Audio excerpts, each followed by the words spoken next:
Hey, what's up, everyone? E aí, pessoal, tudo bem com vocês? Na aula de hoje eu quero trazer um assunto que é bem corrente nas construções, né? É bem corrente nas obras, que é o quê? A tomada de decisão, você concordar com alguém, discordar com alguém e, além de tudo, mostrar o teu ponto de vista, que é o mais importante de fato. Então, como que a gente faz isso em inglês? É o que a gente vai ver nessa aula hoje, beleza? Então, antes de mais nada, antes da gente ir para o quadro, eu quero que vocês pensem na seguinte situação. Vamos supor que a convite de um primo, a convite de um amigo, vocês foram chamados para trabalhar em uma obra residencial nos Estados Unidos, ali especificamente na região da Califórnia, beleza? Então, assim, diante desse contexto, vamos supor que em determinado dia ali depois do almoço, um clima ali agradável, tranquilo, você está só esperando para começar a trabalhar de novo. E aí o seu mestre de obra vem como quem não quer nada e chega em você e fala: Ei, eu acho que a gente vai ter que impermeabilizar as paredes externas. Beleza. Vamos supor que de fato você acha necessário, você acha que realmente vai precisar e você quer concordar com ele. Então, quais expressões que a gente utiliza? O que a gente fala nesse contexto?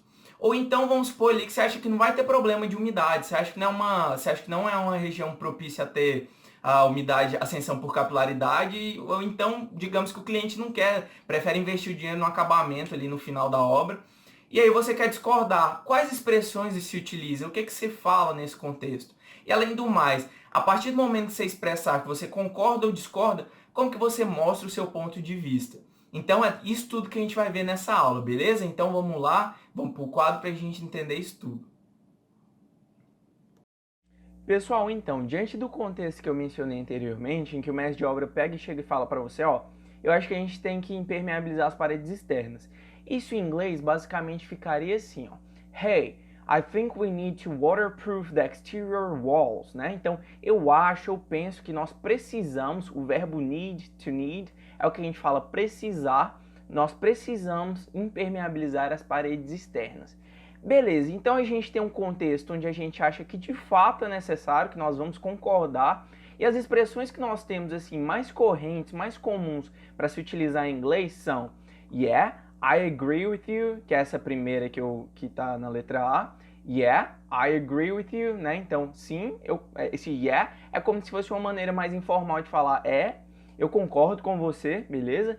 E a segunda é I couldn't agree more. I couldn't agree more, que seria assim, eu não poderia concordar mais. Então vamos lá. O significado ficaria basicamente assim: sim, eu concordo com você. Eu concordo com você. E a outra ficaria basicamente igual a eu não poderia concordar mais, beleza? Então, yeah, I agree with you, ou então I couldn't agree more, beleza?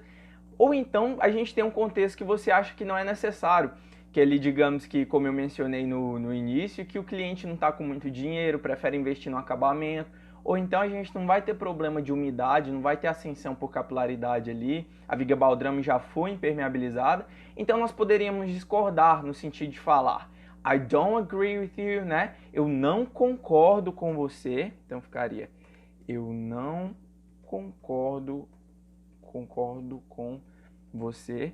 E uma dica, pessoal, é o seguinte: sempre utilizem assim, por exemplo, você pode falar até que nesse contexto, sorry, but I don't agree with you, né? Desculpa, mas eu não concordo com você, né? De uma forma no sentido de amenizar um pouco, porque às vezes quando você joga a opinião já contrária, de fato ali quem está te ouvindo não vai concordar, vai achar que você está errado. Então, se você quiser falar sorry, but I don't agree with you, né? É uma forma de amenizar digamos assim, essa não concordância. A gente também tem aqui sorry, but I disagree, que é basicamente a mesma coisa, né? Desculpa, mas eu discordo. Desculpa, mas eu discordo. E a gente tem o I don't think so, que basicamente seria eu não acho que, né? Seria outra forma de discordar, beleza? Então, como uma forma de revisão, nós temos sorry, but I don't agree with you, ou então sorry, but I disagree, ou então I don't think so, beleza? E aqui, pessoal, o mais importante, além dessas de concordar e discordar, de fato, para que você, digamos assim, convença a pessoa, você tem que explicar o porquê, você tem que mostrar o seu ponto de vista. Então é aqui que nós temos essas 4 expressões que são bem famosas em inglês, são bem comuns. Então, por exemplo, to my mind, que seria basicamente igual ao meu ver, né? E aí é importante mencionar que depois do mind, sempre, vamos supor que você está trocando uma mensagem por WhatsApp ou então você está mandando mensagem normal para ele. Então sempre nós vamos ter uma vírgula depois de mind, beleza? Então, to my mind, it's not necessary. To my mind, it's not necessary. Então, ao meu ver, não é necessário. Ou então você pode falar in my opinion, né? Em minha opinião. E aí, de novo, a gente vem com uma vírgula depois de opinion, beleza? Outra expressão bem comum é in my point of view, né? In my point of view. Então, no meu ponto de vista. No meu ponto de vista. E aí, sempre, de novo, vem uma vírgula, beleza? E aí, por último, de fato, assim, não seria mostrar a sua opinião, mas às vezes você quer jogar esse problema, digamos assim, por conta do cliente. Você não quer, de fato, ali, às vezes você não quer ter uma rixa com o mestre de obra, ou então você quer amenizar a situação e você vai falar, it depends on, né? Depende, por exemplo, it depends on the client, né? Isso depende do cliente, digamos assim. Então, essa expressão é bem usual. Isso depende de alguma coisa. Então, se lembre que nessa expressão, a preposição que nós utilizamos é it depends on. É sempre on, beleza? Então, é como se fosse assim, isso depende de, né? Então vamos lá, depois assim de todas essas definições, agora a gente vai ver alguns exemplos que, para deixar mais claro ainda, que nós podemos utilizar para mostrar de fato como que se insere isso num contexto, beleza? Então pessoal, o exemplo que nós temos aqui com o primeiro termo, que é concordando, é o seguinte, por exemplo, I couldn't agree more, because moisture is one of the biggest problems here. Né? Então, eu não poderia concordar mais, porque umidade é um dos maiores problemas aqui. Então, por exemplo, um termo que é interessantíssimo é o uso do superlativo, né? Que aqui no caso vem através de biggest. Né? Então, a gente tem a palavra big, que é grande. A gente pode ter bigger, que é grande. Por exemplo, my house is bigger than yours. Né? Então, minha casa é maior que a sua. Então, esse aqui é o que a gente fala o comparativo. Nós estamos comparando 2 elementos. E aí nós temos o superlativo, que é o maior de todos, né? Que aí a gente fala biggest. Né? Como se fosse o maior, beleza? Tranquilo, então. O segundo exemplo é o seguinte, nós temos aqui a discordância, disagreeing, né? Que pode ser através de frases como sorry, but I don't agree with you, sorry, but I disagree, ou então I don't think so. E o exemplo que eu trouxe aqui para vocês é o seguinte, sorry, but I disagree. We are not close to any river or lake, so I think it's not necessary. Né? Então, você pode chegar e falar para o mestre de obra, desculpa, mas eu discordo. Nós não estamos perto de nenhum rio ou lago. Então, eu acho que não é necessário, beleza? E galera, uma dica para vocês de escrita, sempre, todas as vezes que nós estivermos falando de, por exemplo, o sujeito I, que é eu, a gente sempre utiliza ele com letra maiúscula, beleza? Independente da posição que ele tiver na frase, né? Pode estar no início, no fim, qualquer posição a gente sempre escreve o I com letra maiúscula, beleza? E o final, galera, é justamente para mostrar o seu ponto de vista, né? E de fato findar a tua opinião. É o que a gente pode utilizar. Nós podemos utilizar to my mind, que é ao meu ver, in my opinion, que é minha opinião, na minha opinião, ou então in my point of view, né? No meu ponto de vista, e it depends on, né? Depende de alguma coisa.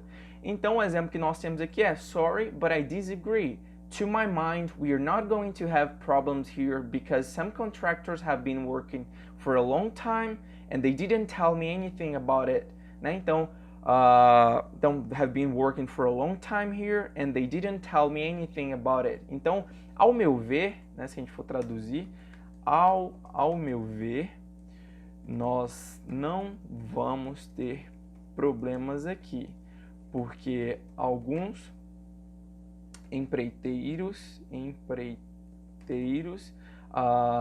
digamos assim, têm trabalhado por um longo tempo aqui e eles não me disseram nada sobre isso, beleza? Então, to my mind, ao meu ver, we are not going to have problems here. Nós não vamos ter problemas aqui, because some contractors have been working for a long time here, né? Porque alguns empreiteiros têm trabalhado por vêm trabalhando por um longo tempo aqui, and they didn't tell me anything about it, né? E eles não me disseram nada sobre isso. Isso é o fato a situação, né? De ter problema com a umidade, né? Esse it se refere a isso, beleza?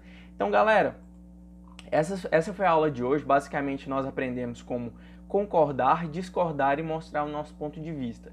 Então, se vocês quiserem, por exemplo, deixar anotado assim, em formas de tópico, como eu coloquei aqui, é uma forma de memorizar, e aí vocês podem criar os seus próprios exemplos. Uma das formas mais eficientes assim, de você aprender de fato o inglês é quando você personifica.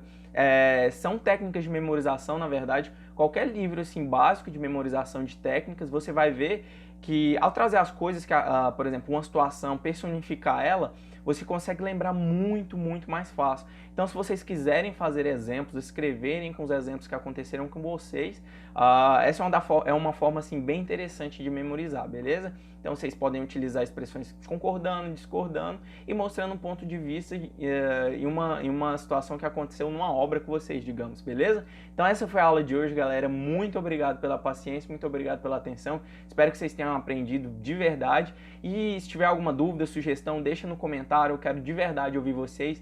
Muito obrigado e um grande abraço. Bye, bye. Eyes in the sky, gazing far into the night. I raise my hand to the fire, but it's no use, 'cause you can't stop it from shining through. It's true, baby, let the light shine through. If you believe it's true, baby, won't you let the light shine through for you?